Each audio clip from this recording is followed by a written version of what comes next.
पुंडलिका वरदे हरे विठ्ठल. श्री ज्ञानदेव तुकाराम पंढरीनाथ भगवान की जय. माऊली ज्ञानेश्वर महाराज की जय. जगद्गुरु संत श्री तुकाराम महाराज की जय. भीमा शंकर भगवान की जय.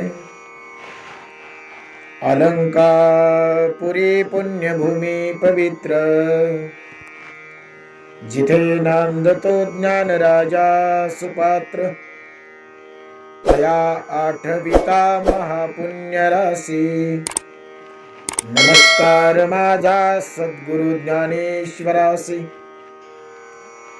नमो सद्गुरु तुकया ज्ञानदीपा. नमो सद्गुरु सच्चिदानंद रूपा. नमो सद्गुरु भक्त कल्याण मूर्ती. नमो सद्गुरु भास्करा पूर्ण कीर्ती. जयांचे केलिया स्मरण, होय सकळ विद्यांचे अधिकरण. तेची बंधू श्रीचरण ते श्रीगुरूंचे नमस्कारोनी आता. नासतो विद्यते भावो, ना भावो विद्यते सतः. उभयोरपि दृष्टंत्व स्तनयो तत्वदर्शिभिः. माऊली महावैष्णव श्रीमंत श्री ज्ञानेश्वर भगवान आणि भगवान गोपाल श्री कृष्णजींनी धर्मक्षेत्र कुरुक्षेत्रावर अर्जुनाला सांगितलेली श्रीमद भगवद्गीता आणि त्या गीतेतील दुसरा अध्याय आणि दुसऱ्या अध्यायामधील 16 नंबरचा श्लोक आजच्या या दुःखद प्रसंगी प्रवचन रूपी सेवेकरता निवडला.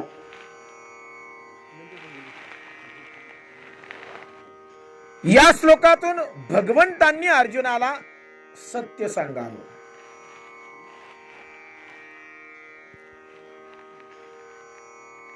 तुमच्या माझ्या जीवनामध्ये तुम्ही आम्ही जे जीवन जगतो ना, त्या जीवनालाच तुम्ही आम्ही सत्य समजून जगतो. प्रवचन बारकाईने ऐका.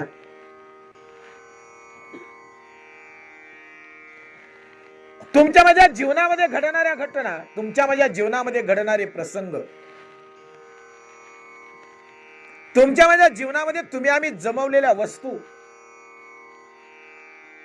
तुम्ही आम्ही तुमच्या आमच्यामुळे निर्माण झालेली नाती गोती, हेच केवळ सत्य आहे. आणि ते सत्य मानूनच जन्माला आल्यापासून मरेपर्यंत तुम्ही आम्ही जीवन जगतो. वास्तविक ज्या गोष्टीला आम्ही सत्य मानून जीवन जगत असतो, ते सत्य आहे का, हा पहिला प्रश्न. तुम्ही आम्ही जे जीवन जगतो आहोत, तुमच्या माझ्या आयुष्यामध्ये तुम्ही आम्ही जे प्रसंग अनुभवतो आहोत, ते सत्य आहेत का, हा सगळ्यात मोठा आणि महत्वाचा प्रश्न आहे. बरीच माणसं या ठिकाणी विचार करतील, महाराज जे रोज आम्हाला अनुभवायला येतंय, जे रोज आम्हाला आमच्या दृष्टीनं दिसतंय, ते सत्यच असणार ना. जे आमच्या जीवनामध्ये आम्ही आज अनुभवतोय, जो प्रसंग आमच्या समोर उभा आहे, जे आजूबाजूला तुमच्या आमच्या अवतीभोवतीच्या वस्तू आहेत, जी नातीगोती आहेत, जी माणसं आहेत, अहो सत्यच आहे ना. परंतु आध्यात्मिक दृष्ट्या विचार केला आणि गीतेच्या सिद्धांतावर जर बोलायचं ठरलं, तर गीता या सगळ्या गोष्टींना किंवा अध्यात्म या सगळ्या गोष्टींना मिथ्या म्हणतंय. मिथ्या. मिथ्या मिथ्या म्हणजे काय? खोट. तुम्ही आम्ही जे अनुभवतोय ते खोट आहे. तुमच्या आमच्या जीवनामध्ये निर्माण झालेले प्रसंग आहेत ते खोटे आहेत. तुम्ही आम्ही जमवलेल्या वस्तू खोट्या आहेत. तुम्ही आम्ही तुमच्या आमच्या अवतीभोवती निर्माण केलेली नाती गोती खोटी आहेत. ही सृष्टी जी दिसतीये ना, हा संसार जो तुमच्या आमच्या अवतीभोवती आहे ना, तो संसार खोटा आहे. एवढंच नाही, तुम्ही आम्ही ज्या देहाच्या आश्रयाला आहोत तो देह सुद्धा खोटा आहे. तुम्ही म्हणाल आज वेगळा सिद्धांत ऐकायला मिळतोय.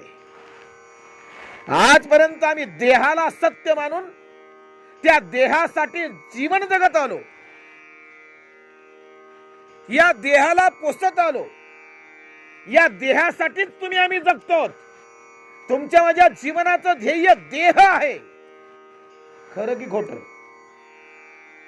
कशासाठी जगतो तुम्ही आम्ही? खरं सांगा. तुमच्या आमच्या अवतीभोवती तुम्ही आम्ही ज्या वस्तू जमवल्यात त्या कशासाठी जमवल्यात? जरा विचार करा. फॅन कशासाठी लावला घरामध्ये? गरम होतंय ना. कुणाला गरम होतंय? देहाला. देहाला गरम होतंय म्हणून फॅन. गाडी का घेतलीये? चालायचा त्रास नको. कुणाला चालायचा त्रास नको? देहाला. पायामध्ये चप्पल का? अहो म्हणाले टोचायला नको काही. कुणाला? बघा बर का. गादी कशासाठी आहे? अहो म्हणाले झोपल्यानंतर काही टोचायला नको. कुणाला टोचायला नको? देहाला. तुम्ही आम्ही ज्या काही वस्तू जमवल्यात ना त्या देहासाठी जमवल्यात. म्हणजे तुमच्या माझ्या जीवनाचं ध्येय काय? देहाला पोसणं, देहाला सजवणं, देहाला नटवणं. हेच ध्येय आहे ना. वस्तू त्याच्यासाठी जमवल्यात ना. बरं, ही नाती जी निर्माण झाली ती कुणामुळे निर्माण झाली? ती सुद्धा देहामुळेच निर्माण झाली. हे लक्षात ठेवा. जोपर्यंत बाळाचा जन्म होत नाही तोपर्यंत कुठलंच नातं नाही. बरोबर आहे ना. जोपर्यंत देह जन्माला येत नाही, जोपर्यंत बाळ जन्माला येत नाही तोपर्यंत कुठलंच नातं नसतं. बाळ जन्माला आलं रे आलं की मग बाळाची आईही जन्म घेते. कळतंय ना.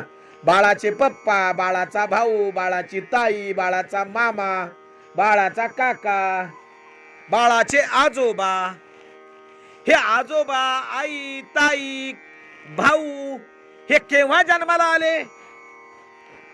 बाळ जन्माला आल्यानंतर. नाही का माणसं म्हणतात बघा ती जी चालली आहे ना ती बाळाची आई आहे. पण बाळ जोपर्यंत जन्मलं नव्हतं तोपर्यंत बाळाची आई होती का? नव्हती ना. बाळ जोपर्यंत जन्माला येत नव्हतं तोपर्यंत बाळाचे वडील होते का? आजोबा होते का? मामा होता का? बहीण होती का? नव्हती. शरीर जन्माला आलं, नाती निर्माण झाली. बरोबर आहे. नाती गोती सुद्धा देहामुळे निर्माण होतात आणि वस्तू तुम्ही आम्ही जमवल्या त्या सुद्धा देहासाठीच जमवल्या. सत्य जाणायचंय तुम्हाला. आम्हाला सत्य. आपल्याला आगळं वेगळं प्रवचन करायचंय. नेहमीची प्रवचन आपण नेहमी ऐकतो. जरा काहीतरी वेगळं ऐका. देहाची सत्यता आम्हाला जाणून घ्यायची आहे. बरं, हा देह जन्माला आल्यानंतर ज्या देहाला तुम्ही आम्ही तुमचं आमचं ध्येय ठरवलं. तुमचं माझं ध्येय काय? देह, शरीर. अहो शरीरासाठीच जगतात माणसं. शरीराला पोसण्यासाठीच जगतात माणसं. मी विनोदानं एक वाक्य सांगत असतो. काही माणसं जगण्यासाठी खातात आणि काही माणसं खाण्यासाठी जगतात. वाक्य कळतंय ना. काही माणसं जगण्यासाठी खातात आणि काही खाण्यासाठी जगतात. आपण कोणत्या कॅटेगरीमध्ये येतो ते आपण ठरवायचं. बरं, खाणं कुणासाठी? शरीरासाठी. मग तुम्ही म्हणाल खायचं नाही का? खाल्लंच पाहिजे. शरीर जगवायचं आहे तर अन्नाची गरज आहे. अन्नाशिवाय शरीर जगू शकत नाही. बरोबर. जगण्यासाठी खाल्लं पाहिजे, खाण्यासाठी जगू नये. मुद्दा कळतोय ना. जगण्यासाठी खाल्लं पाहिजे, शरीर टिकवण्यासाठी, शरीर जगवण्यासाठी खाल्लं पाहिजे. पण म्हणून शरीराचे लाड पुरवून नको त्या गोष्टी शरीराला जेव्हा आपण देतो तेव्हा शरीराचं अतिरिक्त पोषण होतं. गरजेचं दिलं पाहिजे, अनावश्यक देऊ नये. मग जास्तीचं जेव्हा देतो ना तेव्हा वजन वाढतात. वजन वाढून फायदा कुणालाच झाला नाही. वजन वाढल्यानंतर तोटेच झाले. डायबिटीस आला, बीपी वाढला, कोलेस्ट्रॉल वाढलं, हृदयरोग आले,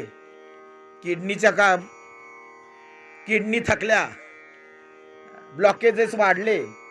म्हणजे वजन वाढल्यामुळे फायदा काय? काहीच नाही. मग शरीराच्या पोषणासाठी जर तुम्ही आम्ही जगत असू तर ते पोषण जगण्यासाठी करावं. बरोबर. मग ज्या देहासाठी तुम्ही आम्ही जगतो, ज्या देहासाठी तुम्ही आम्ही तुमचं आमचं हे विश्व निर्माण केलं, तुमचा आमचा संसार निर्माण केला, एक सांगू का, तुम्ही आम्ही जे घोटाळतोय ना ते देहाभोवती घोटाळतोय. चाललंय ते सगळं शरीरासाठीच चाललंय. मग ज्या शरीरासाठी आम्ही करतो ते शरीर सत्य आहे का? ज्या शरीरासाठी तुम्ही आम्ही जगतो ते आपलं आहे का? प्रश्न आहेत बरं का. हे प्रश्न आपण कधी करत नाही स्वतःला. शरीर म्हणजेच मी आहे या आविर्भावामध्ये आयुष्यभर माणसं जगतात. हे शरीर म्हणजेच मी आहे. अहो महाराज, ते जर आपल्या मालकीचं असतं तर जाताना बरोबर नेलं असतं. ते मिळालं या संसारामध्ये, टाकून जायचे सुद्धा याच संसारात. कुणीही आजपर्यंत शरीरासकट मेला नाही, शरीर आपल्या सोबत घेऊन गेला नाही. बरोबर आहे ना. शरीर याच ठिकाणी सोडावं लागतं, कारण ते संसारातून प्राप्त झालंय आणि संसारातून जे काही प्राप्त होतं ते संसाराला पुन्हा देऊनच जावं लागतं. संसारातली कोणतीही वस्तू किंवा कोणतीही गोष्ट मृत्यू बरोबर आपल्या सोबत येत नाही. बरोबर आहे. शरीर सुद्धा येत नाही, म्हणून ते आपल्या मालकीचं नाही. शरीर आपल्या मालकीचं नाही. तुमचं नाव काय? कोणी म्हणेल माझं नाव रामभाऊ आहे, कोणी म्हणेल माझं नाव तुका आहे, कोणी म्हणेल माझं नाव बाळासाहेब आहे. बरं, हे नाव तरी तुमचं आहे का? बघा बरं का प्रश्न बारकाईनं. नाव तुमचं आहे का? जन्माला येताना तुम्ही नाव घेऊन जन्माला आलात का? जन्माला येताना तुम्हाला काही नाव होतं का? नाही ना. नाव कुणी दिलं? बारशाला आत्या आली आणि आत्यानं गोविंद घ्या, गोपाळ घ्या म्हणून नाव ठेवून दिलं. हा, आणि तेच नाव मी आहे असं समजून आपण आयुष्यभर जगलो. आपलं जे नाव आहे ते सुद्धा आपल्याला दुसऱ्यानं कुणीतरी दिलंय. त्या नावासकट आपण जन्माला आलेलो नाही. जन्माला येताना आपल्याला कुठलं नाव नाही. बरोबर आहे. ते नाव सुद्धा दुसऱ्यांनी दिलंय आणि दुसऱ्यांनी दिलंय ते आपलं समजून आपण आयुष्यभर जगतोय. मी रामभाऊ आहे, मी रामभाऊ आहे, मी रामभाऊ आहे. ना, हे शरीराला ठेवलेलं नाव आहे. शरीर परिवर्तनीय आहे. शरीरामध्ये बदल होतो. बाळ जेवढं गोंडस दिसतं तेवढा गोंडस म्हातारा दिसत नाही. बरोबर आहे ना. हा, म्हातारा झालेलं शरीर तितकं गोंडस दिसतं का जितकं बाळ गोंडस दिसतं? बाळाला पाहिल्यावर कुणालाही पापा घ्यायचा मोह होतो. किती छान बाळ आहे रे म्हणतात ना, किती छान आहे रे बाळ. म्हाताऱ्या माणसाकडे बघितल्यानंतर तेवढा मोह होत नाही. बिबित्स वाटतं, भीतीदायक वाटतं. बरोबर आहे. मेल्यानंतर तर शरीराची अवस्था अजूनच कठीण आहे. पांढरे झालेले डोळे, वासलेलं तोंड. मेल्यानंतरची अवस्था, वाकडे तिकडे झालेले हातपाय. मग तिथं अजूनच भीती वाटते. शरीरात बदल होतं की नाही? परिवर्तन होतंय की नाही? होत आहे. त्याचं कारण आहे शरीर विकारांनी युक्त आहे. शरीराला विकार आहेत. जन्म, मृत्यू, जरा, व्याधी, दुःख, दोषानुदर्शनम. शरीरामध्ये या सगळ्या गोष्टी आहेत. शरीराला जन्म आहे, शरीराला वाढ आहे. बर का. शरीराला म्हातारपण आहे आणि शरीराला मृत्यू आहे. या प्रत्येक अवस्थेतून शरीर जातो. बाल्यावस्था आहे, कौमारी अवस्था आहे, तारुण्य अवस्था आहे, प्रौढावस्था आहे आणि म्हातारा वृद्धावस्था सुद्धा आहे. या प्रत्येक अवस्थेतून तुम्हाला जावं लागतं आणि या प्रत्येक अवस्थेमध्ये शरीर बदलतं ना. लहान बाळ थोडस मोठं झाल्यानंतर शरीरात बदल होतो. तरुणपणात मिशी फिटवायला सुरुवात होते. प्रौढ अवस्थेमध्ये ते अजूनच वेगळं दिसतं. म्हातारपणात कातड्याला सुरकुत्या पडतात, नाही का? म्हातारं होतं शरीर, बदल होतो ना. शरीर बदलतंय, त्याचं कारण आहे संसाराशी निगडीत असलेली प्रत्येक वस्तू ही परिवर्तनीय आहे. संसाराशी संबंधित असलेली प्रत्येक वस्तू परिवर्तनीय आहे. तिच्यात बदल होणं अनिवार्य आहे, कारण संसाराचा नियम आहे परिवर्तन. बदल बदल होत राहतो क्षणाक्षणाला, क्षणाक्षणाला, सेकंदा सेकंदाला. या विश्वामध्ये, या संसारामध्ये बदल होतच राहतो. स्थिर नाहीये संसार. तुमचं माझं शरीर सुद्धा स्थिर नाहीये. या शरीरात सेकंदा सेकंदाला बदल आहे, बदल घडतोय. मला एका प्रश्नाचं उत्तर द्या. तुम्ही फार चाणक्य आणि मनापासून ऐकणारी माणसं दिसतात आणि प्रवचन तुम्हाला समजतं, याचा अर्थ तुम्ही ज्या अर्थी बारकाईने ऐकताय. मला एका प्रश्नाचं उत्तर द्या. एकदाच मरायचं की सारखं मरायचं? माणसं म्हणतात काय नाही रे, एकदाच मरायचंय. माणसं काय म्हणतात, एक दिवस तो येणार आहे ज्या दिवशी आपल्याला शरीर सोडावं लागणार आहे. एक दिवस तो येणार आहे ज्या दिवशी आपला मृत्यू होणार आहे. एक दिवस मला मरावंच लागणार आहे. एक दिवस या जगातल्या प्रत्येक जीवाला मरावंच लागणार आहे. बरोबर. मृत्यू अटळ आहे, मृत्यू अंतिम आहे, मृत्यू सत्य आहे. जीवनामध्ये बरंच काही अनिश्चित असतं, पण मृत्यू कधी अनिश्चित नसतो. मृत्यू हा निश्चित आहे. फक्त कधी येणार एवढंच माहित नाही. कधी होणार आणि कोणत्या निमित्तानं होणार एवढं आम्हाला माहित नाही, पण मरणार मात्र निश्चित आहे. निश्चित मृत्यू अटळ आहे. बरोबर आहे. मग मला सांगा, एकदाच मरायचं की सारखं मरायचं? माणसं म्हणजे सारखं मरण्यापेक्षा एकदाच काय व्हायचं ते होऊ द्या. मरायचंच आहे ना. एक दिवस त्या घटनेला सामोरं जायचंच आहे ना, नाही का? कोण अमरपाटा घेऊन आलाय, कोण अमर आहे? प्रत्येकाला जावंच लागणार आहे. घाबरलं तरी मरावं लागणार आहे, नाही घाबरलं तरी मरावं लागणार आहे. माणसं म्हणतात, आता बऱ्याचदा म्हणजे मृत्यूची भीती वाटते आम्हाला. असा जगात कोणीच नाही का जो मृत्यूला घाबरत नाही. आहे का कोणी? वाघ जरी असला तरी त्याला भीती आहेच ना. मृत्यूची भीती प्रत्येकाला आहे. मग मला सांगा, खरंच आम्ही मरणाला भीतो का? तुमचं उत्तर काय? तुम्ही मरणाला भीता का? तुम्ही काय म्हणाल? हो, मी मरणाला भीतो. प्रत्येकाचं उत्तर, मी कोणालाही प्रश्न केला नाही इथं बसलेल्या व्यक्तींपैकी, तुम्ही मरणाला घाबरता का? तुम्ही काय म्हणाल? निश्चित महाराज, आम्ही मरणाला घाबरतो. का? एक सांगू का? किती म्हटलं ना मी कोणाला घाबरत नाही, तरी त्याच्या मनात मरणाची भीती असते. मरणाची भीती प्रत्येकाला असते. मग मला सांगा, मृत्यूला घाबरतो का तुम्ही आम्ही?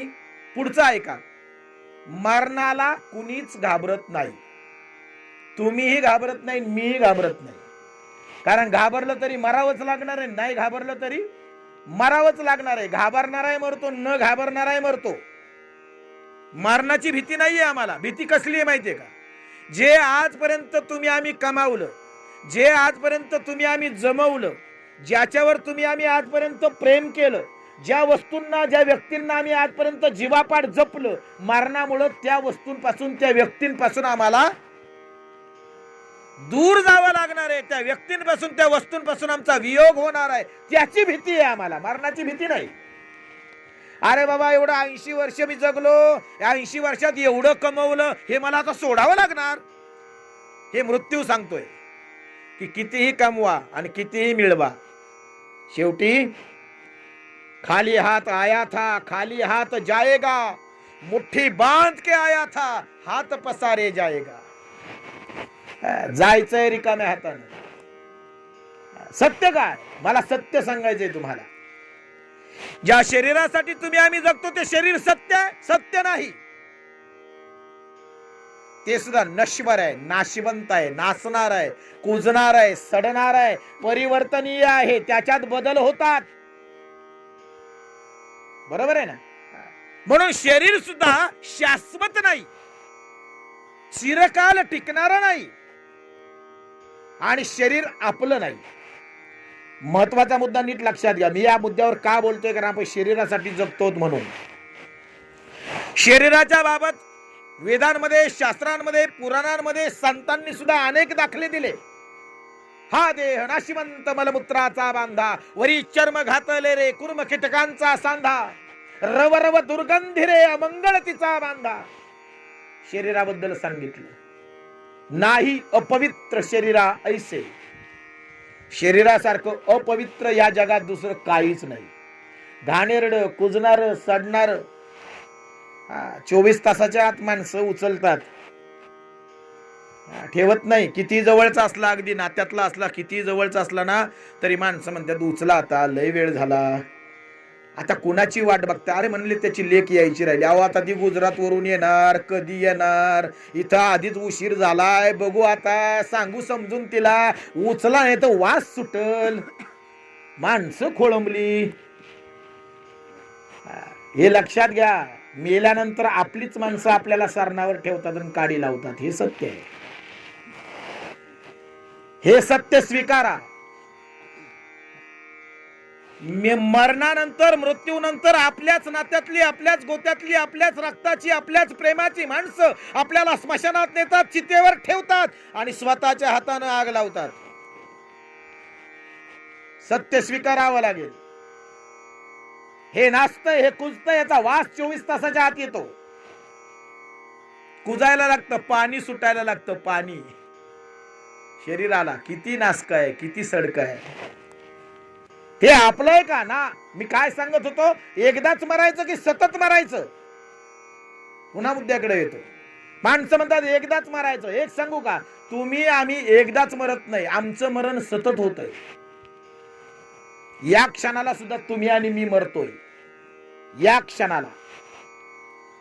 क्षणाला सुद्धा तुमचं माझं मरण सुरू आहे. मरण हे नेहमी आपल्या बरोबर असणारी गोष्ट आहे. जन्मापासून मरणाला सुरुवात होते. जन्मापासून तिथून मृत्यू आपल्या मागे आहे. जेव्हा आम्ही या संसारामध्ये आलो, आईच्या उदरातून बाहेर पडलो, तेव्हापासून मृत्यू आमच्या सोबत आहे, आमच्या बरोबर आहे. सतत तुमचं माझं मरण सुरू आहे. सतत सेकंदाला, क्षणाक्षणाला मरतोय तुम्ही आणि आमचं शरीर क्षणाक्षणाला मरतंय, नाचतंय, कुजतंय, सडतंय, परिवर्तन होतंय क्षणाक्षणाला. म्हणून एक लक्षात घ्या, तुमच्या माझ्या आयुष्यातला गेलेला 1 तास, गेलेला 1 दिवस हा तुमच्या माझ्या आयुष्यातून वजा झाला. वजा. म्हणून एक वाक्य लक्षात ठेवा, वय वाढतं पण आयुष्य कमी होतं. वाक्य कळलं का? वय वाढतं पण त्या वाढणाऱ्या वयाबरोबर आयुष्य कमी होतो. एक जण मला म्हणला, महाराज उद्या आमच्या घरी यायचं. म्हटलं का? म्हटलं आपला 50वा वाढदिवस आहे. कितवा? 50वा वाढदिवस आहे. म्हणाले महाराज मोठा समारंभ ठेवलाय.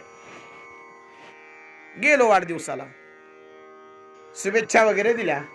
पण शुभेच्छा देताना म्हटलं, का हो माऊली तुमचा 50वा वाढदिवस? म्हणाले हो.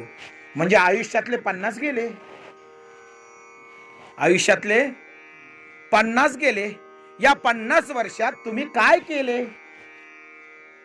तो म्हणला काय नाही केले. एक मुलगा सर्व्हिसला लागला, छानसं घर बांधलं, एक 4 चाकी घेतली, बँकेत 7-8 लाखाचा बॅलन्स आहे.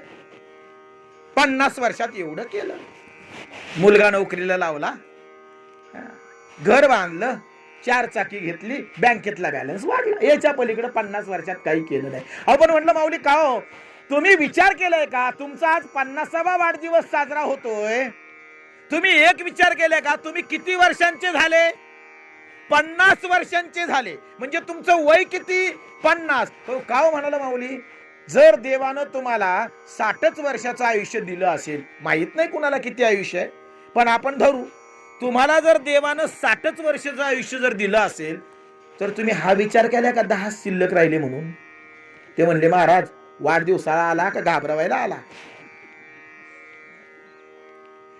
नाही म्हणलं तसं नाही. वास्तव सत्य जाणून घेतलं पाहिजे की नाही? खरं काय ते तर अहो आनंद जरूर साजरा करा. हो मी 50 वर्षाचा झालो, माझा वाढदिवस आहे, आनंद जरूर साजरा करा. पण हाही विचार करा, माझ्या आयुष्यातली 50 वजा झाली. परमेश्वरानं मला जे आयुष्य दिलं त्या आयुष्यातली 50 वर्ष माझी वजा झाली, कमी झाली. 50 वर्षांनी माझं आयुष्य कमी झालं. म्हणून म्हटलं वय वाढतं, आयुष्य कमी होतं. जसं जसं आम्ही जगत चाललोय ना, तसं तसं आम्ही मरणाकडे चाललोय, आमच्या मृत्यूकडे चाललोय. क्षणाक्षणाला मरतोय, क्षणाक्षणाला. आमच्या आयुष्यामधला एक क्षण कमी कमी कमी कमी होत चाललाय, वजा होत चाललाय. दिवस वजा होत चाललेत, महिने वजा होत चाललेत, वर्ष वजा होत चाललेत. माहित नाही आम्हाला किती आयुष्य आहे. क्षणभंगूर नाही भरवसा, वारे सावध सोडा माया आशा. क्षणभंगूर आहे. आता मी बोलतोय, 5 मिनिटांना माझ्या बाबतीत काय घडेल मी नाही सांगू शकत. खरंय ना. पुढच्या 5 मिनिटाचं अचूक भविष्य सांगणारा भविष्यकार अजूनही या जगात जन्माला आलेला नाही. बरोबर आहे ना.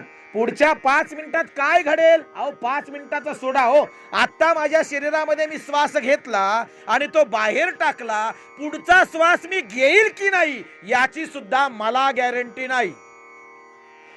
आत्ताचा श्वास हाच माझा जिवंतपणा आहे. पुढचा श्वास माझ्या मालकीचा आहे का मला माहित नाही. खरं ना, शाश्वती काय द्यावी. आणि म्हणून ज्या शरीराबद्दल तुम्ही आम्ही जगतो, शरीरासाठी जगतो, ज्या संसारासाठी जगतो, ज्या वस्तू कमवण्यासाठी तुम्ही आम्ही जगतो, खरंच त्या आपल्या मालकीच्या आहेत का? कधी आम्ही विचार केलाय का? आमच्या मालकीच्या असत्या तर आमच्या झाल्या नसत्या का? मरताना आम्ही बरोबर सोबत घेऊन गेलो नसतो का? अहो बँकेत 4 कोटी रुपये, पण कपाळाला लावलेला रुपया सुद्धा नेत नाही. बरोबर आहे ना. बँकेत किती? 4 कोटी, कपाळाला लावलेला रुपया सुद्धा इथंच आहे. मग 4 कोटी कुणाचे? मागे उरले त्यांचे. असं काय करता? 4 कोटी कमवायला यांना 80 वर्षे घातलेत याच्या आयुष्यातली, आणि ते 4 कोटी बँकेत साठवून ठेवले. उपयोग कुणाला झाला? हा, जमिनी घेतल्या, 60 एकर जमीन आहे, अख्खं आयुष्यभर मिरवत राहिला, उतारे दाखवत राहिला दुसऱ्यांना. 60 एकरचा मालक, 60 एकरचा मालक. अरे येड्या, 60 एकरचा मालक आहेस तू, पण तुला माहिती आहे का तू जन्माला येण्याच्या आधी या उतार्यावर दुसरं कोणाचं तरी नाव होतं. तू जन्माला आल्या तुझ्या नावावर झाले आता मालक तू आहेस, पण का रे बाबा तू गेल्यावर नाव बदलणार आहे हे माहिती आहे का तुला?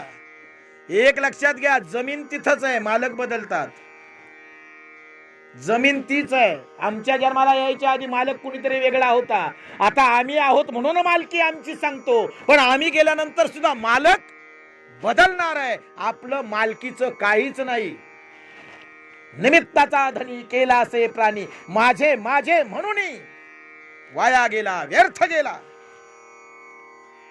तेथे तुझी सत्ता काय आहे सांगा ना. आपली सत्ता कुठे आहे? घरावर सत्ता आहे ना? घरावर सुद्धा सत्ता नाही. एक जण मी असंच प्रवचनाला गेलो माऊली. प्रवचनाला गेल्यानंतर ते मग थोडासा वेळ होता अजून प्रवचनाला, तर ते महाराज आले. महाराज म्हणण्यापेक्षा थोडेसे पारमार्थिक माणूस होता, ते आले, म्हणाले महाराज चला प्रवचनाला वेळ आहे तर आपण घरी जाऊन येऊ, तुम्हाला चहा वगैरे पाजतो. मी त्यांच्या घरी गेलो. आता घरी नेण्याचा उद्देश तिथे गेल्यावर कळला. घरी गेल्यानंतर म्हणले महाराज चहा होते तोपर्यंत चला तुम्हाला घर फिरवून दाखवतो. चहा होते तोपर्यंत तुम्हाला माझं घर दाखवतो. मग त्यानं मला घर दाखवलं. 4 मजले, ते बाहेरचं कंपाऊंड, एवढी मोठी जागा. म्हणता मग बोस दाखवतं ते बोलून गेले, महाराज आपल्या घरासारखं घर या गावात नाही. आपल्या घरासारखं घर या गावात नाही महाराज. अख्खं गाव फिरून या, आपल्या घरासारखं घर जर दिसलं ना तुम्हाला, घरच तुमच्या नावावर करी. म्हणलं बरं होईल. पण खरोखर सहज गावात फेरफटका मारला, कुठंच तसं घर नव्हतं. एवढं मोठं सुंदर घर बरं का, 4 मजली घर. म्हटलं का माऊली हे 4 मजले कशासाठी? म्हणाले 4 लेकर आहेत मला. मग 4 जणांना 4 नको, तळ मजल्यावर आम्ही म्हातारे राहू, आणि वरच्या प्रत्येक मजल्यावर एक लेक राहील माझा. 4 लेकांसाठी 4 मजले, आणि खालचा तळ मजला म्हातारीसाठी. बरं म्हणलं चांगलं नियोजन आहे तुमचं. पण का म्हटलं माऊली एक प्रश्न विचारू का? हा म्हणलं विचारा ना, किती सिमेंट लागलं, किती विटा लागलं. नाही नाही नाही म्हणलं, मला घर नाही बांधायचं, माझा प्रश्न वेगळा आहे. म्हणाले काय, का म्हणाले किती वर्ष लागले तुम्हाला हे घर बांधायला. म्हणजे महाराज खरं सांगू का तुम्हाला, मी नोकरीला होतो मुंबईला आणि रिटायर झालो. रिटायर झाल्यानंतर मग ग्रॅज्युएटी, प्रॉव्हिडंट फंड, थोडंसं कर्ज, LICचा पैसा, असं सगळं थोडंसं गोळा केलं नाही का, कर्ज वगैरे थोडंसं घेतलं आणि हे घर उभं केलं. म्हणजे किती वर्ष गेले आयुष्यातली? 60 वर्ष. किती? 60 वर्ष घालवली. म्हणले महाराज हे टोलेजंग घर 60 वर्षाची कमाई या पठ्ठ्याची. 60. नोकरीला नव्हतो ना महाराज मी, तेव्हा ऊसाच्या 5टाचं घर होतं. जेव्हा मी नोकरीला नव्हतो तेव्हा ऊसाच्या 5टाचं घर होतं, झोपडं होतं. आज बघा म्हणाले 60 वर्षानंतर गावात असं घर नाही हो महाराज. म्हटलं वा सुंदर, छान छान पुरुषार्थ आहे. पण म्हटलं का हो, एक प्रश्न अजून विचारायचा आहे. म्हणजे विचारा ना, तुमच्या कोणत्याही प्रश्नाचं उत्तर देईल मी. म्हटलं मग मला सांगा, आता हे 4 मजले आहेत, तुमचं घर आहे, नक्की तुमचंच आहे ना? म्हणले शंका आहे का तुम्हाला, उतारा दाखवू का? म्हणलं नाही नाही नाही, असेल असेल तुमचंच आहे. म्हटलं का माऊली, एका प्रश्नाचं उत्तर द्या, राग नका मानू. तुम्ही गेल्यावर, मरणारच आहे एक दिवस, तुम्ही गेल्यावर नेमकी तुमची समाधी या 4 मजल्यांपैकी कोणत्या मजल्यावर तुमची पोरं बांधणार आहे तेवढं सांगा, म्हणजे मला नंतर आल्यावर दर्शनाला यायला. काय महाराज माझ्या मरणावर टापलात काय तुम्ही? म्हणलं मरणावर टापण्याचा काय प्रश्न नाही, मरणार नाहीत का? मरणारच आहे. मग मला एका प्रश्नाचं उत्तर द्या. तुम्ही म्हणताय 60 वर्षांची माझी कमाई आहे, मी माझ्या आयुष्यातली 60 वर्ष या घरासाठी घालवली, 60 वर्ष माझ्या आयुष्यातली खर्ची केली, या 60 वर्षामध्ये मी हे घर बांधलं, एवढी 60 वर्ष तुम्हाला मिळालेलं आयुष्य तुम्ही घालवलंय आणि त्या 60 वर्षात तुम्ही घर बांधलंय. मला सांगा, तुम्ही मेल्यावर तुमच्यासाठी कोणता मजला रिकामा होणार? नाही ना. मला सांगा, सावडतात कितव्या दिवशी? सावडणी माहिती ना, अस्थि संचयन म्हणतात त्याला. सावडतात कितव्या दिवशी? दुसऱ्या दिवशी. अस्थि संचयन केल्यानंतर ती हाडं मडक्यात ठेवतात, मडक्यात. मग मला सांगा, तो अस्थि कलश तुम्हाला घरात नेऊन देतात का? घरात ठेवून देतात का? नाही. काय म्हणतात घरातले? तुम्ही एक करा प्रयत्न, जरा घरात घुसाच घेऊन. नाही म्हणायचं, मला घरातच ठेवायचं. नाही ठेवून देणार तुम्हाला, ठेवूनच देणार नाही. म्हणतील तिकडे ठेव, बाहेर तिकडे झाडाला टांगून ठेव म्हणाले, तिकडे झाडात शेतात गाडून ठेव, जाऊ गंगेला तेव्हा घेऊन जाऊ. इकडे कुठं घरात घेऊन चालला? अहो म्हणाले, असं काय करता? या हाडांनी, म्हणजे या मडक्यातल्या हाडांनी जिवंत होते तेव्हा हाडाची काढं केली आणि हे घर त्यानंच बांधलंय. या हाडांनी, जे आता मडक्यात आहेत ना, त्या हाडांनीच घर बांधलं. अजून त्या हाडांचीच नावं उतार्यावर आहेत, तलाट्यानं सुद्धा बदलली, मालक अजून हेच आहेत, हे मडक्यातले हाडं, तेच मालक आहे. आणि तुम्ही मालकालाच येऊ नको म्हणताय. म्हणलं मी याला तेव्हाच मालकी संपली, जा तिकडे शेताला टांगून ठेव. कितव्या दिवशी प्रवेश नाही तुम्हाला तुमच्या घरात? दुसऱ्या दिवशी प्रवेश नाही. तुम्ही झाडाला लटकेला असताय, दोऱ्या मजबूत असल्या तर बऱ्या, नाही तर वावरातच असते विसर्जन. अवघड आहे महाराज, अवघड आहे. सत्य आम्हाला कळलं पाहिजे, सत्य जाणून घ्या. ही आमची अवस्था आहे. अरे ज्या घरासाठी 60 वर्ष आयुष्यातली खर्च केली, त्याच घरामध्ये दुसऱ्याच दिवशी आम्हाला प्रवेश नाही. दुसऱ्याच दिवशी काय मी जास्त सांगायची घराची? बँकेतला बॅलन्स पोरं वाटून घेतात, जमिनीचा वाद पोरच करतात. घर ज्याला आम्ही आमचं म्हणत आलो, माझं म्हणत आलो, त्या घरात दुसऱ्याच दिवशी प्रवेश नाही. मग आपल्या मालकीचं काय? काय आपल्या मालकीचं? आणि त्याच्यासाठी आम्ही जगतो. जे आमच्या मालकीचंच कधी झालं नाही, ज्याच्यावर कधी आमची सत्ताच प्रस्थापित होऊ शकली नाही, त्याच्यासाठी तुम्ही आम्ही जगतोय बरं का. त्याच्यासाठी जे आम्हाला कधी मिळालंच नाही, जे कधी आम्हाला प्राप्तच झालं नाही, कधीच नाही झालं, आम्ही त्याच्यासाठी जगतोय. मिळालेलं एवढं सुंदर आयुष्य, मिळालेलं एवढं सुंदर शरीर, हे त्याच्यासाठी गमावतोय आम्ही. आमच्या दुःखाचं कारण हे, जे प्राप्तच होत नाही त्याच्या प्राप्तीसाठी आम्ही जगतो. आमच्या दुःखाचं कारण काय? जे आम्हाला कधी प्राप्तच होणार नाही त्याच्या प्राप्तीसाठी आम्ही जीवन जगत असतो. आमची ध्येय काय? कशासाठी जगतो रे? मनाला काय नाही रे, 10 एकर आहे पण ते पोरांना पुरणार नाही म्हणला, अजून 40 एकर घ्यायची, 50 एकर झाली ना म्हणला एकदाचा, का 5 लेखांना 10-10 एकर वाटून टाकायची म्हणला. म्हणजे जगतोय कशासाठी? त्याला जमीन वाढवायची. त्याला बँकेतला बॅलन्स वाढवायचा आहे, घरावर मजले चढवायचे, 4 चाकी घ्यायची आहे. मेल्यानंतर 4 चाकीत नाही नेत कोणी, 4 जणांच्या खांद्यावरच जावं लागतं. ती 4 चाकी घरापुढेच उभी असते, तिच्यात नाही नेत कोणी, 4 जणांच्या खांद्यावर जावं लागतं. आणि जाताना सुद्धा राम नाम सत्य हे सांगावं लागतं. जाताना सुद्धा राम नाम सत्य है हेच म्हणावं लागतं. कारण तेव्हा कळतं आतापर्यंत ज्याच्यासाठी जगलो सब झूठ आहे, सगळं खोट आहे, एकच सत्य आहे, राम नाम सत्य आम्हाला कळलं पाहिजे. ज्या गोष्टींसाठी जगलो त्या खोट्या ठरल्या, ज्याच्यासाठी जगायला पाहिजे, जे सत्य आम्ही शोधायला पाहिजे ते शोधायचं राहूनच गेलं. काय महाराज, म्हणून आमची गीता सांगते, नासतो विद्यते भावो ना भावो विद्यते सत. जे दिसतं ते खोटं आहे, जे दिसत नाही तेच खरं आहे. बघा बरं का, जे दिसतं ते खोटं आहे, जे दिसत नाही तेच खरं आहे. तुम्हाला थोडं स्पष्ट करून सांगतो, तुम्हालाच पटल हा सिद्धांत. जे डोळ्यांनी दिसतं ते खोटं आहे. मला सांगा, ते झाड सत्य आहे का? तुम्ही म्हणाल हो दिसतंय.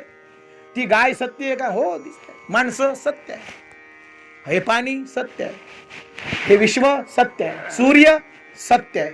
हे दिसतंय हे सत्य आहे का? तुम्ही म्हणाल नक्की सत्य आहे, नक्की सत्य आहे. बरोबर. तुमचा अनुभव काय? आमच्या आजूबाजूला जे आहे ते सत्य आहे. बरोबर. माझं उत्तर वेगळं आहे, ते खोटं आहे, ते सत्य नाही. जे दिसतंय ते सत्य नाही. तुम्ही म्हणाल कसं काय हो महाराज? एवढं हात पाणी हलताना दिसतंय, वारा आला की गवत हलतंय, तिकडे त्या गायी चरतायत, सूर्य सकाळी तिकडं अगदी खाली होता, आता इथं डोक्यावर आलाय. हे परिवर्तन होतंय, बदल घडतायत, जीव जन्माला येत आहेत, मरतायत, व्यवहार होत आहेत, विचरण होतंय, परिवर्तन होतंय, हे आम्ही आमच्या डोळ्यांनी बघतोय. मग खोटं कसं म्हणायचं?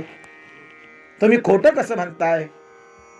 आता एका प्रश्नाचं उत्तर द्या. चला, शून्य माहिती आहे तुम्हाला? शून्य, मी नेहमी सांगतो हे उदाहरण. शून्य माहिती आहे तुम्हाला? म्हणाले हो. बर, कसा शून्य? शून्य कसा? गोल ना. शून्य कसा? गोल.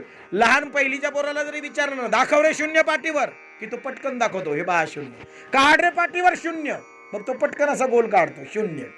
मग शून्य आहे की नाही? आहे. दिसतो की नाही?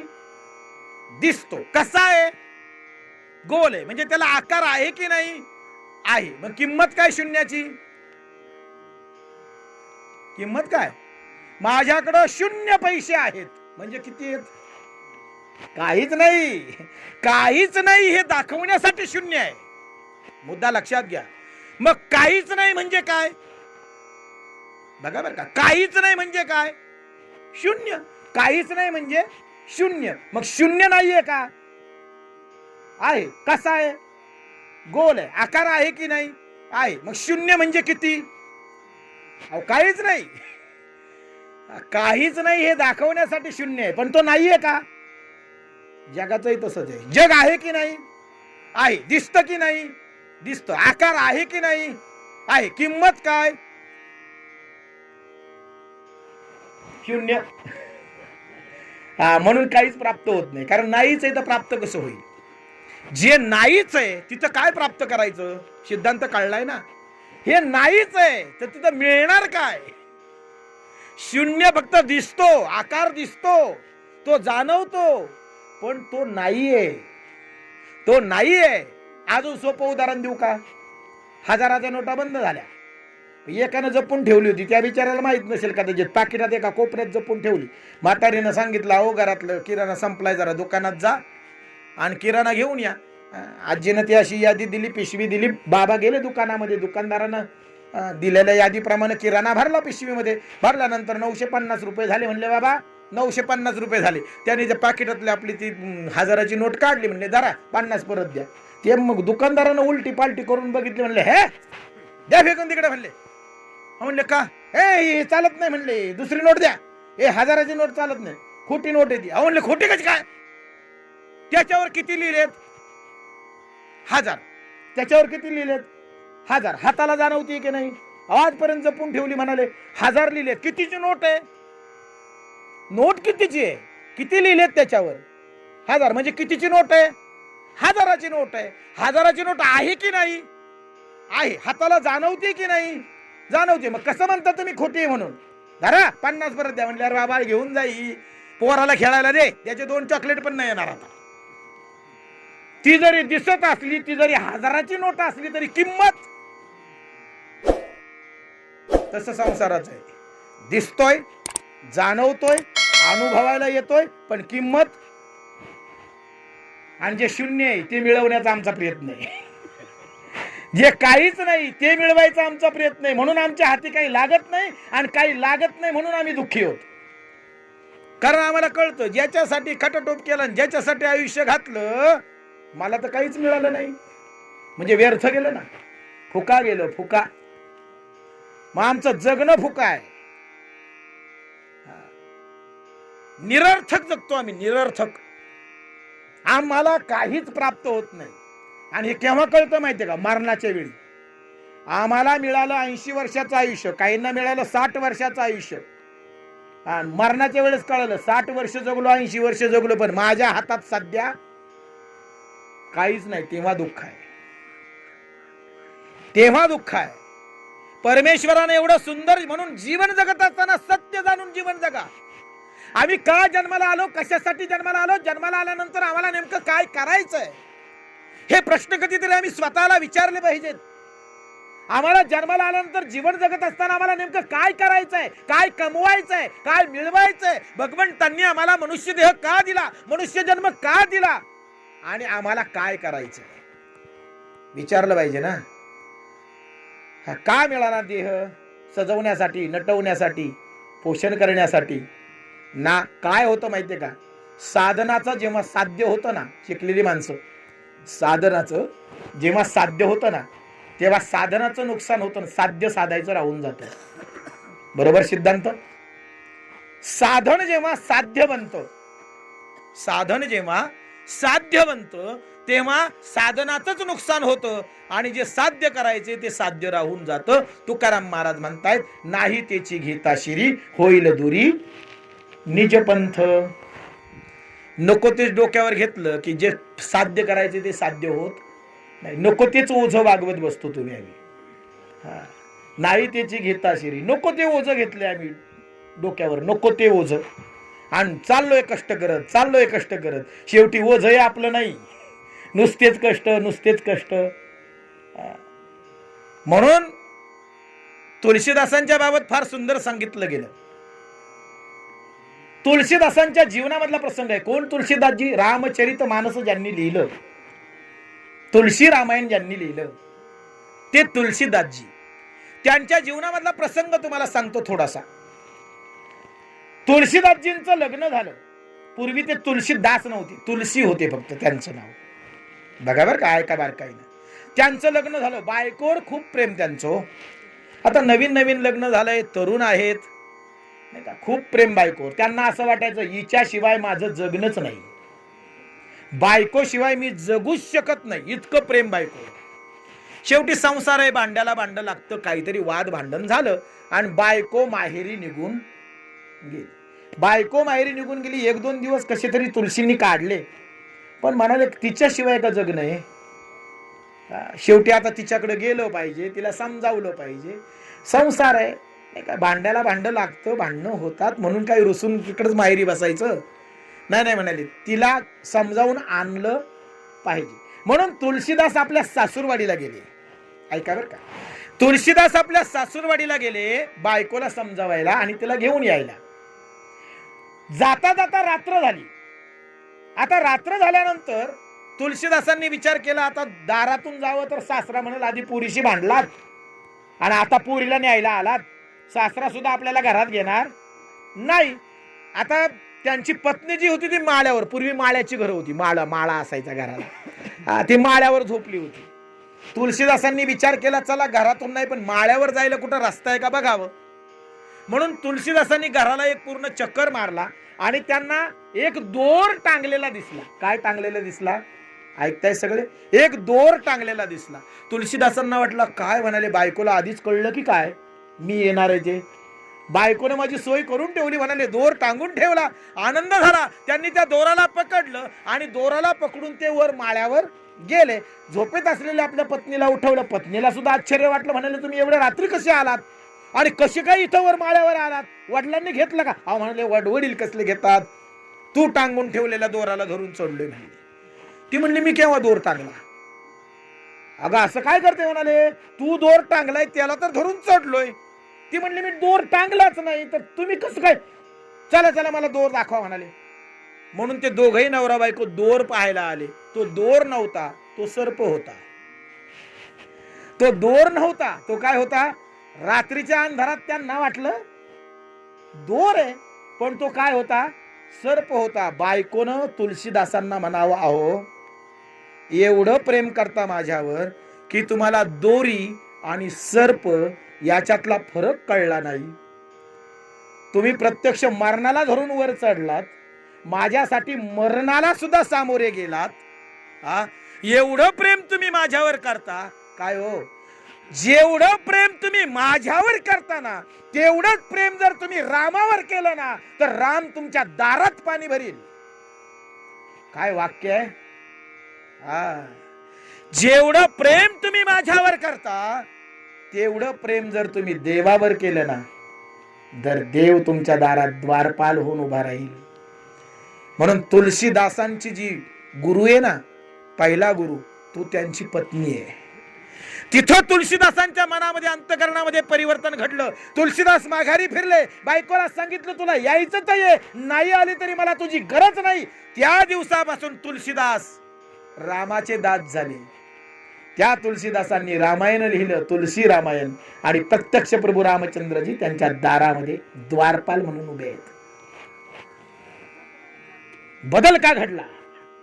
एका वाक्यानं बदल घडवला. एका वाक्यानं. जेवढं प्रेम तुम्ही माझ्यावर करता, तेवढंच प्रेम जर तुम्ही देवावर कराल, तर देव तुमच्या दारात पाणी भरील. आमचं प्रेम किती संसारावर, आमचं घरावर प्रेम, बायकोवर प्रेम, मुलांवर प्रेम, आईवर प्रेम, पैशावर प्रेम, जमीन जुमल्यावर प्रेम, आमचं देवावर प्रेम आहे का? ज्यानं आम्हाला जन्माला घातलं, ज्याच्यामुळे आमचं शरीर जगतंय, ज्याच्यामुळे आमचं चलनवलन आहे, त्याला तर आम्ही विसरूनच गेलो. तुमचा आमचा जिवंतपणा कुणामुळे?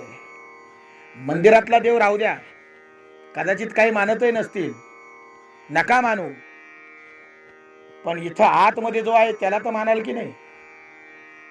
एक गिरणी फिरवायची ना, गिरणी, तर त्याला कुठंतरी बटन असतं, वायर जोडलेले असतात, है ना? बटन दाबलं, मोटार फिरली की गिरणी फिरते. मला सांगा, या शरीराला कुठं काय वायरी जोडल्यात आहे का? कुठं काय सप्लाय चाललंय ना?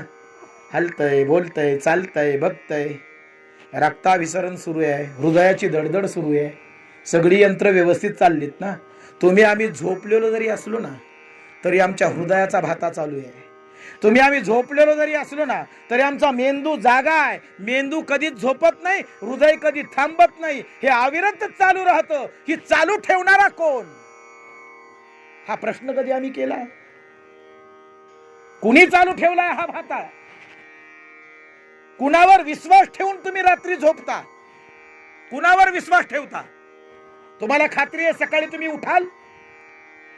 सकाळी तुम्ही जिवंत असाल याची तुम्हाला खात्री आहे का? रात्री झोपताना झोपेत काय होईल सांगता येईल का? नाही. पण कुणावर तरी विश्वास ठेवून झोपता की नाही?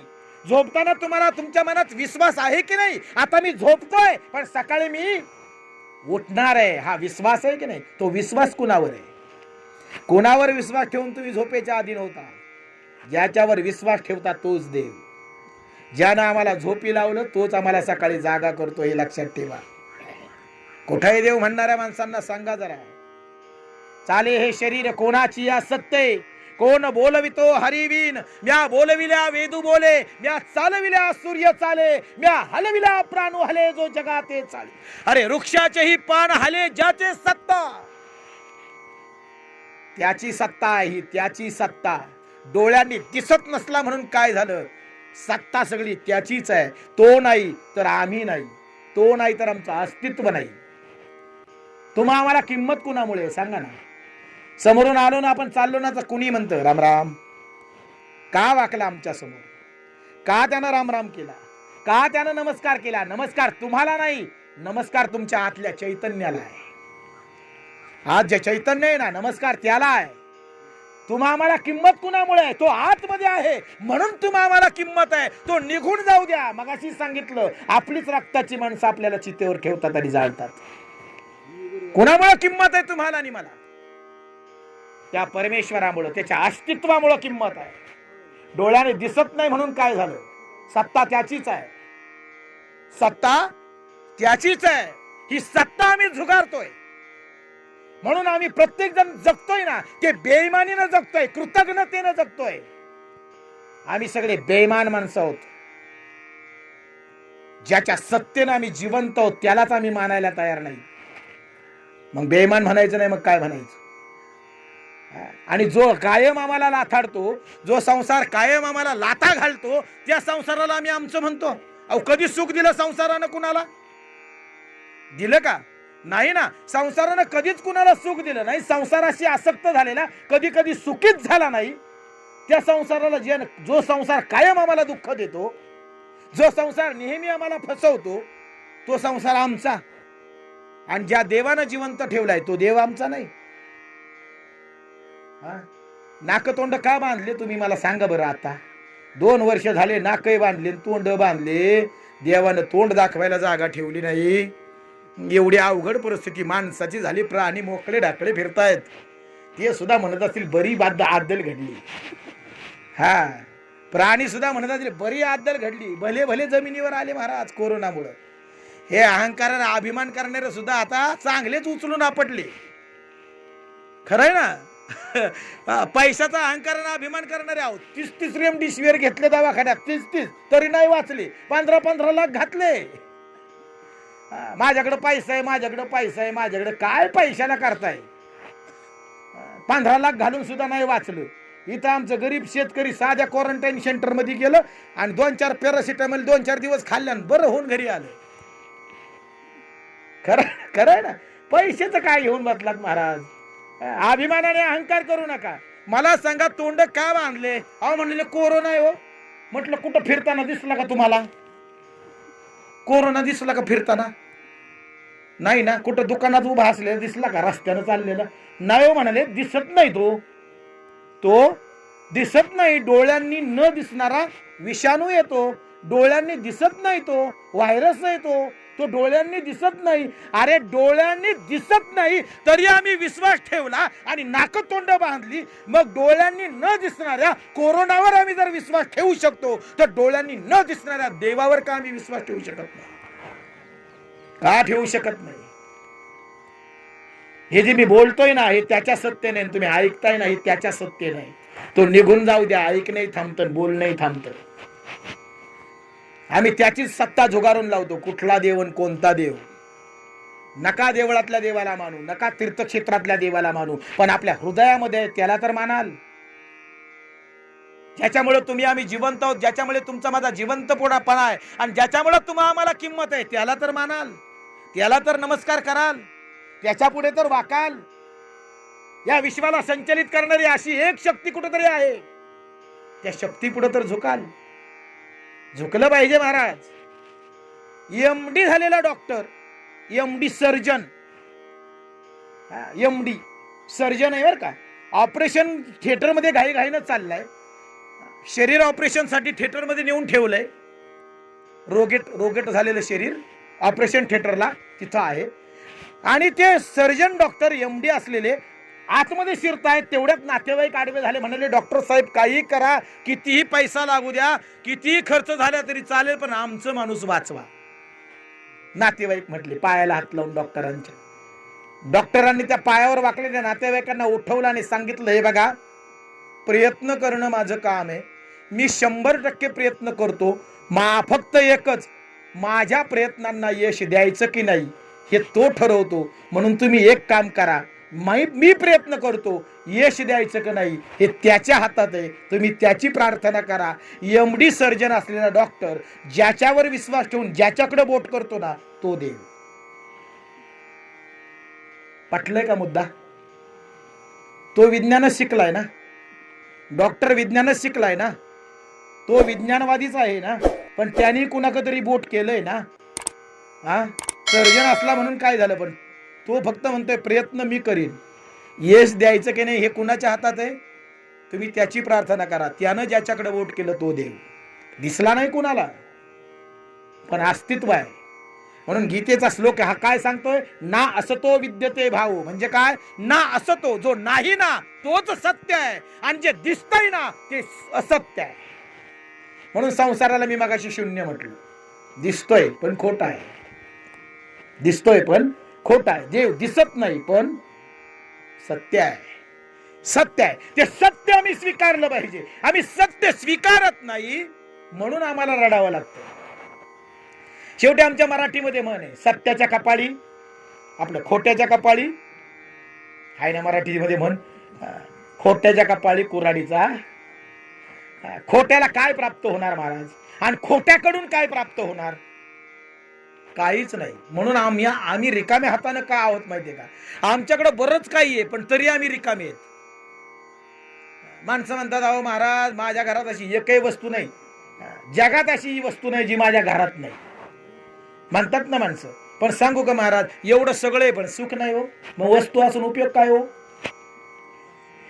या जगात अशी एकही वस्तू नाही जी माझ्या घरात नाही, अशी म्हणणारी माणसं म्हणतात सगळे महाराज माझ्याकडे, पण सुख नाही, समाधान नाही हो. काय करता मग, समाधान नाही, सुख नाही, तर वस्तू असून उपयोग काय.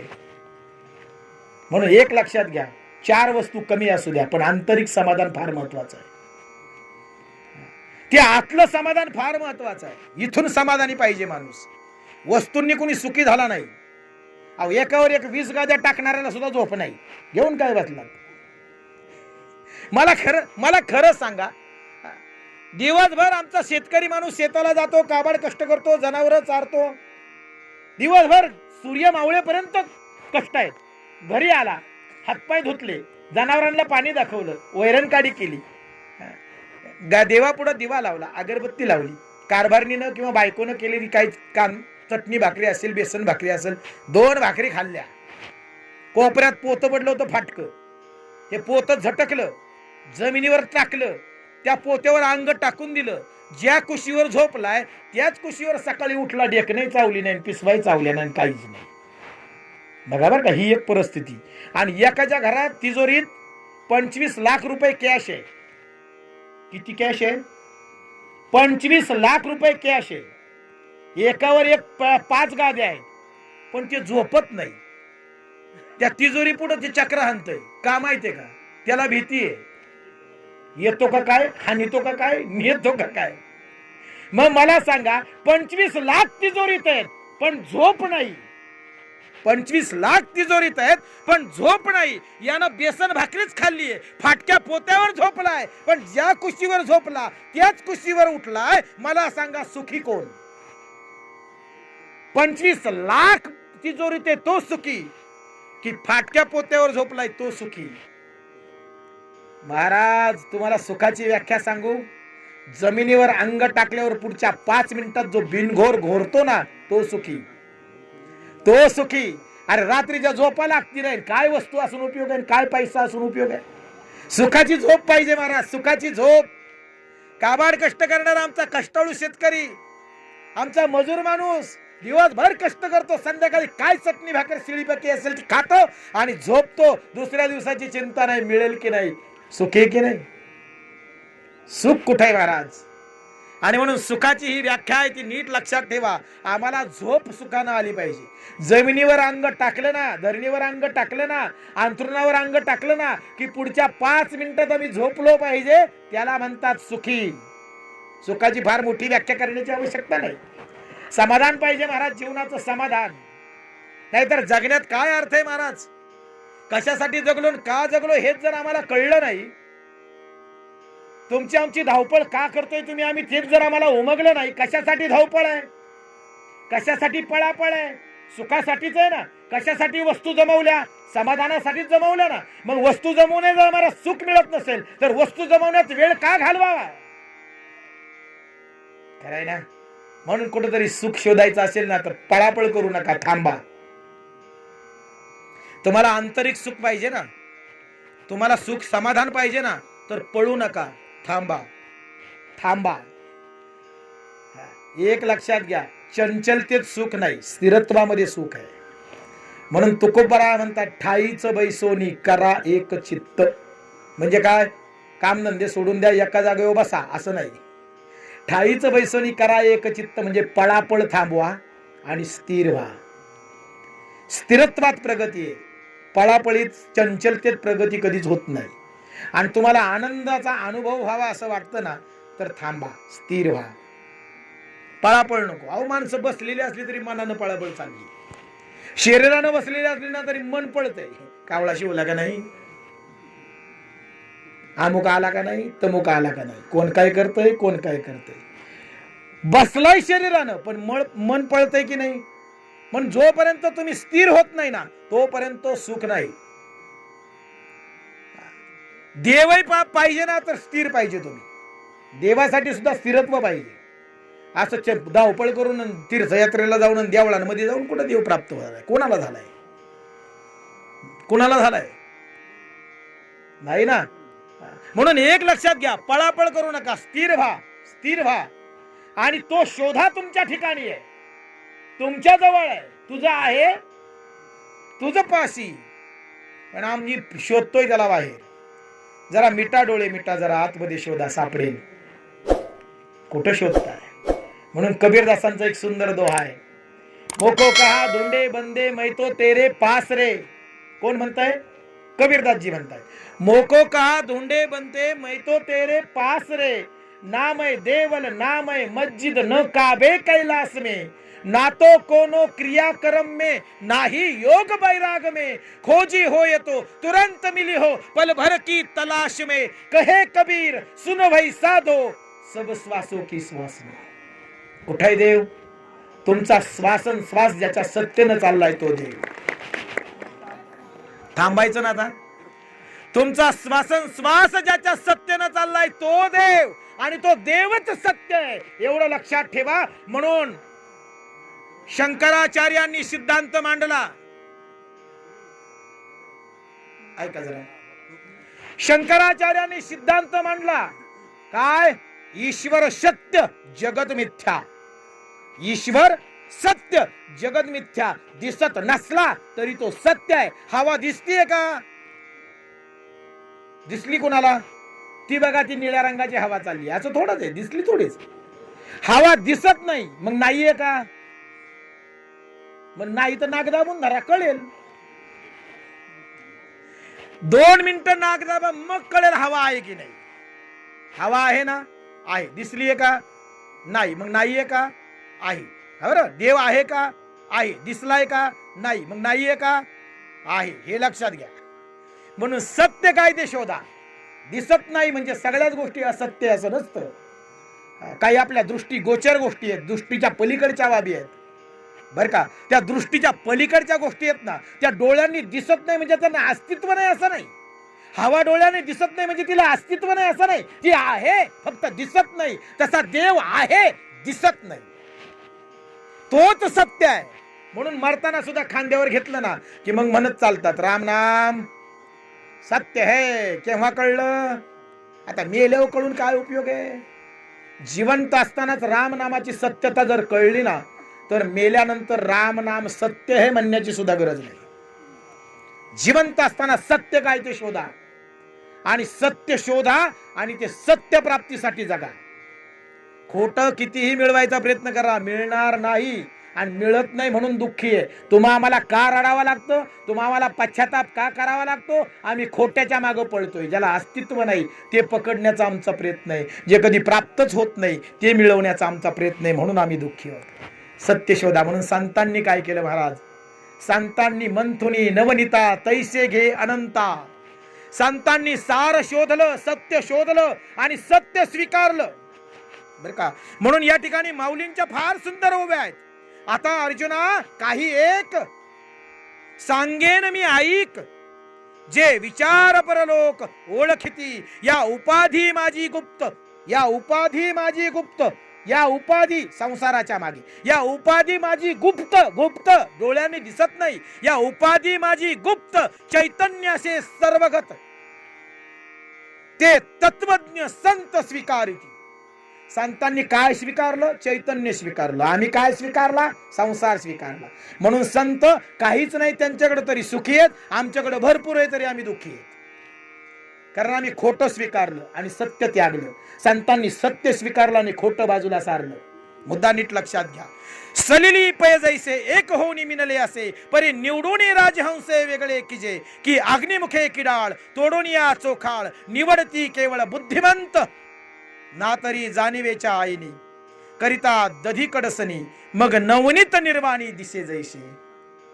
की भूस बीज एकवट. तुम्ही शेतकरी आहात ना, उपणतात का उपणतात? भूस बाजूला जावं आणि दाणे, बरोबर आहे ना? हा, तसे तेथ माफ करा, की भूस बीज एकवट उपनिता राहे घनवट, तेथ उडे ते फलकट, जाणो आले तैसे विचारिता निरसले, ते प्रपंच सहजी सांडवले, मग तत्वत्वा तत्व उरले ज्ञानियांसी. जो ज्ञानी आहे ना, तो तत्व स्वीकारतो, खोट कधी स्वीकारत नाही. म्हणून अनित्याच्या ठाई, जे अनित्य आहे, जे परिवर्तनीय आहे, जे बदलतय, जे खोट आहे, तैसे म्हणून अनित्याच्या ठाई तया आस्तिक्य बुद्धी नाही, निष्कर्ष दोन्हीही देखील असे ज्ञानोबा या ठिकाणी सांगतायत. आणि म्हणून तुम्ही आम्ही ज्ञानी व्हावं आणि ज्ञानी होऊन सत्य स्वीकारावं. सत्य शोधायची गरज नाही बरं का, शोधायची गरज नाही, ती तुमच्या जवळच आहे, ते आहे तुमच्या जवळच आहे. फक्त ते आम्हाला त्याची जाणीव राहिली नाही. मायेनं तुम्ही आम्हाला भरकटवलं आणि आम्ही संसाराच्या मागे धावू लागलो. आईच्या उदरात होतो तेव्हा सुद्धा आमची बुद्धी काय होती? सोहम होती. ऐका जरा, आम्ही भगवंताशी एकरूप आहे. आईच्या उदरामध्ये आमचं सारखाच जप चाललाय, सोहम सोहम सोहम. पण आईच्या उदरातून बाहेर आल्याबरोबर सोहम म्हणणारा कोहम म्हणतो. का माहितीये का? जन्माला आल्याबरोबर तुमच्या माझ्या बुद्धीवर आणि तुमच्या माझ्या हृदयावर दोन गोष्टी येऊन बसतात. तुम्ही आम्ही आईच्या उदरातून बाहेर आल्याबरोबर आपल्या बुद्धीवर पगडा घेते माया आणि हृदयावर पगडा घेतो मोह. हृदय जातं मोहाच्या अधीन, बुद्धी जाते मायेच्या अधीन, आणि मग तिथून पुढे खरं संसाराचं स्वप्न सुरू होतं. सत्य लोप पावतं. जसं पाण्यावर शेवाळ आल्यावर पाणी दिसायचं बंद होतं, सूर्याच्या आड ढग आल्यावर सूर्याचं दिसणं थांबतं. तद्वत तुमच्या माझ्या सत्य तत्वावर जेव्हा मायारूपी पडदा येतो ना, तेव्हा त्या पडद्यावर संसाराचं स्वप्न सुरू होतं. पडदा फाडला की मग सत्य कळतं. मुद्दा कळला ना? म्हणून चित्रपटगृहामध्ये पडद्यावर चित्रपट सुरू आहे, त्या चित्रपटामध्ये घराला आग लागली तर लगेच वीज व्हायला पळू नका, ती आग खोटी असते. चित्रपटगृहामध्ये चित्रपट सुरू आहे, घराला आग लागली, हे उठलं बादली घेऊन पडद्यावर फेकून आणली. लोक म्हणले अरे याडा झाला का, काय करतोय तू? म्हणला आग विजवतोय. तुम्हाला नाही अक्कल. ते लोक पाहा ना, म्हणाले कसे पळापळ करताय, आरडाओरड करताय आणि तुम्ही खुशाल बसून मजा पाहताय. आग नको विजवायला का? अरे म्हणले येड्या, ती आग खोटी आहे. खोटी म्हणजे अहो म्हणाले खोटी कशी दिसते ना समोर? अहो म्हणाले दिसत असली तरी खोटी आहे. तसं संसार दिसत असला तरी खोटा आहे. त्याच्या मागे धावणं म्हणजे शुद्ध स्वतःचीच फसवणूक करून घेणं आहे. आपण स्वतःलाच फसवतोय. म्हणून काकस्पर्श झालाय. फार आता लांबवण्याच्या विचारात मी नाहीये. बरंच काही सांगण्यासारखं आहे. तत्वज्ञान आपल्या गीतेमधलं ते तुम्ही आम्ही जाणलं पाहिजे. सत्य, मला या प्रवचनातून एकच गोष्ट सांगायची, सत्यासाठी जगा. जीवनातलं सत्य ओळखा, सत्य स्वीकारा, आणि ज्याच्यासाठी आम्ही जगतोय ते जगणं खरंच जगणं आहे का याचा थोडासा विचार करा. याच्या पलीकडे आपल्याला फारसं सांगावं असं वाटत नाही. असो. आत्मके देवे येणे वाग्यज्ञे तोषावे,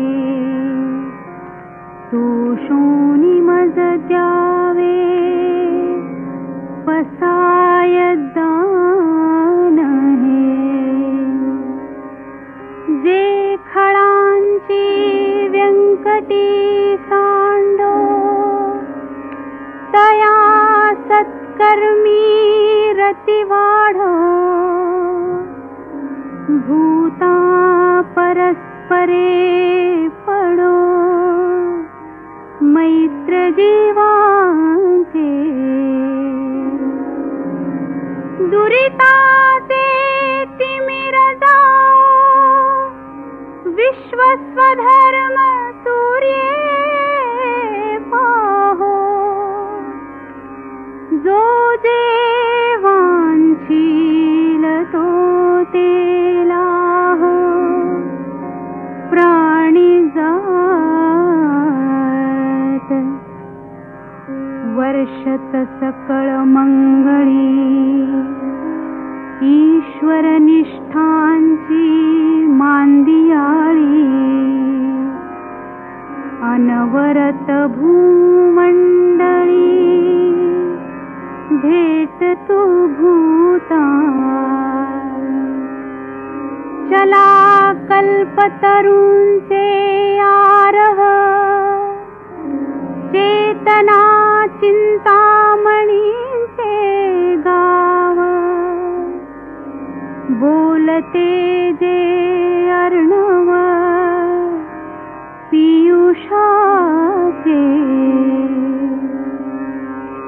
चंद्रमे जे अलांछन, मार्तंड जे तापहीन, ते सर्वाही सदा सज्जन, सोय रे हो तू, किंबहुना सर्व सुखी, पूर्ण होनी तिही लोकी, भजिजो आदि पुरुषी अखंडित, आणि ग्रंथोपजीविये विशेषी लोकीये, दृष्टादृष्ट विजये हो आवे